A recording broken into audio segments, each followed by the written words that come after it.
Chernobyl পারমাণবিক দুর্ঘটনা 1986 সালের 26শে এপ্রিল সংঘটিত হয় এবং মানব ইতিহাসের অন্যতম ভয়াবহ ও ধ্বংসস্নাতক পারমাণবিক বিপর্যয় হিসেবে বিবেচিত হয়।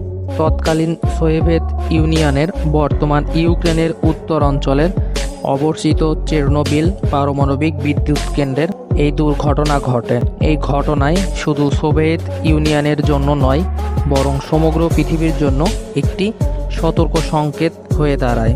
চেরনোবিল পারমাণবিক বিদ্যুৎ কেন্দ্রে চেরনোবিল বিদ্যুৎ কেন্দ্রটি কিয়েভ শহর থেকে প্রায় 130 কিলোমিটার উত্তরে অবস্থিত, প্রিপিয়াত শহরের কাছে অবস্থিত। এখানে মোট 4টি চুল্লি বা রিঅ্যাক্টর ছিল, যার প্রতিটি 1000 ধরনের আরবিএমকে। এগুলো ছিল সোভিয়েত নির্মিত গ্রাফাইট মডারেটর এবং পানির সাহায্যে ঠান্ডা করা রিঅ্যাক্টর, যা বৈদ্যুতিক শক্তি উৎপাদনের কাজে ব্যবহৃত হতো। 1986 সালের এপ্রিল মাসে রিঅ্যাক্টর নম্বর 4-এ একটি নিরাপত্তা পরীক্ষা চালানোর সিদ্ধান্ত নেওয়া হয়। লক্ষ্য ছিল, যদি কেন্দ্রের বিদ্যুৎ সরবরাহ বন্ধ হয়ে যায় তবে জরুরি বিদ্যুৎ উৎপাদনের জন্য টারবাইন যতক্ষণ পর্যন্ত ঘূর্ণন অব্যাহত রাখতে পারবে। কিন্তু এই পরীক্ষাটি চালানোর সময় একাধিক গুরুতর ভুল ও অবহেলা ঘটে যায়। রাত 1:23।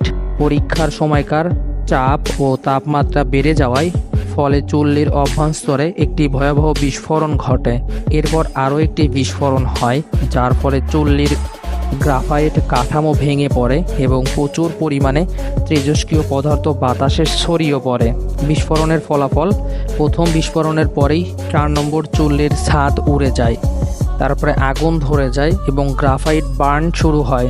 এ সময় প্রায় 180 টনের মতো তেজস্ক্রিয় পদার্থ বাতাসে ছড়িয়ে পড়ে।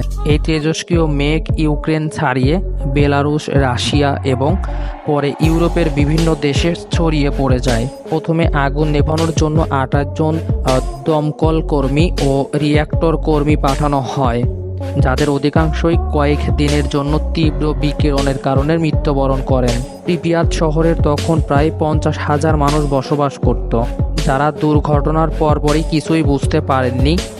সরকার প্রথমে এই দুর্ঘটনার ব্যাপারে মুখ বন্ধ রাখে। 36 ঘন্টা পরে শহরবাসীদের দ্রুত সরিয়ে নেওয়া হয়।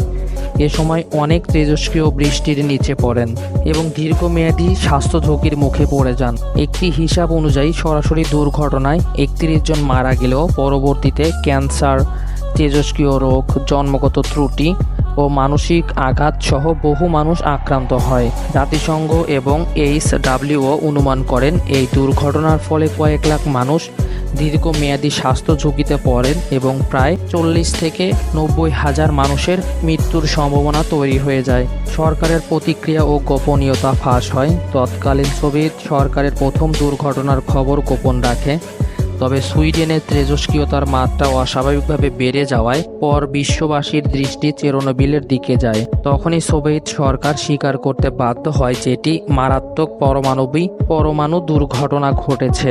পরিচ্ছন্নতা ও লিকুইডের বাহিনীরা বিপর্যয়ে পড়ে। প্রায় 5 লাখ লিকুইডর সেনা, পুলিশ, বিজ্ঞানী, ইঞ্জিনিয়ার কাজ করেন চুল্লির আশেপাশের এলাকা পরিষ্কার করতে। তারা ধ্বংসপ্রাপ্ত চুল্লির উপরে একটি স্ক্যাপ তৈরি করেন, যাকে বলা হয় সার্কোফাগাস, যা তেজস্ক্রিয়তা নির্ধারক হিসাবে কাজ করে থাকে।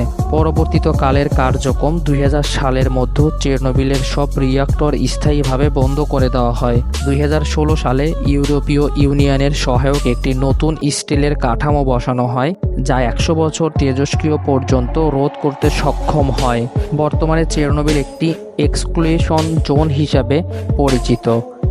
সাধারণ মানুষ এখানে বসবাস করতে পারেন না, তবে নির্দিষ্ট পর্যটকদের জন্য সীমিতভাবে দর্শনের অনুমতি দেওয়া হয়। কিছু বন্য প্রাণীও সেখানে ফিরেছে। চেরনোবিল দুর্ঘটনার প্রভাব ও শিক্ষা দিয়েছে আমাদের, প্রযুক্তির অগ্রগতি যতই হোক, মানুষের ভুল ও অবহেলা যে কত বড় বিপর্যয় ডেকে আনতে পারে তার একটি বাস্তব প্রমাণ।